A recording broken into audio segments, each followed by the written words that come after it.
కర్కాటక రాశివారు ఈ ఆంగ్ల సంవత్సరం నుండి మరియు ఉగాది పండుగ నుంచి ఆదాయ వ్యయాలని మనం ఒకసారి పరిశీలించినట్లయితే ఆదాయం 2, వ్యయం 11. చూడండి, ఒకవైపు అష్టమంలో రాహు సంచార స్థితిగా ఉండగా 11 రూపాయలు ఖర్చు పొంచి ఉంది, కేవలం 2 రూపాయలు మాత్రమే ఆదాయం ఉంది. అంటే మీరు -9% ఉన్నారు. కనుక ఆడంబరాలకు దూరంగా ఉండండి, ఆర్భాటాలకు దూరంగా ఉండండి. విందులని, వినోద యాత్రలని, అపోహలకు వెళ్ళారా, సర్వము అప్పుల పాలయ్యే పరిస్థితి చాలా అధికంగా ఉంది. దీనివలన మనశ్శాంతి లేని జీవితం పొందే పరిస్థితి చాలా అధికంగా ఉంది. తస్మాత్ జాగ్రత్త.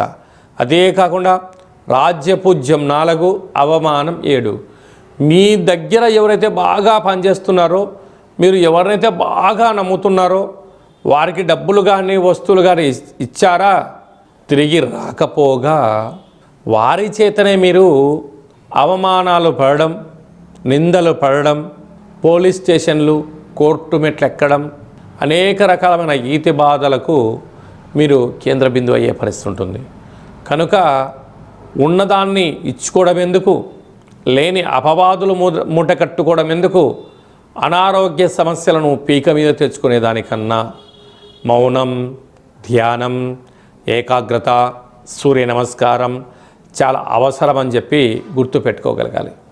ఇలాంటి కాల సమయంలో ప్రతిరోజు దుర్గామాత దర్శనం, వీలైతే ప్రతి మంగళవారం లేకపోతే ప్రతి గురువారం పూట రాహుకాల సమయంలో దీపాన్ని వెలిగించడం వలన రుణ సమస్య, రోగ సమస్య, శత్రు సమస్యలు తొలగిపోతాయి. ఎందుకనగా రాశిలోకే దేవగురు బృహస్పతి సంచార స్థితి ఉంది కనుక పుష్కర స్థానం వలన సకల దోషాలు తొలగిపోతాయి.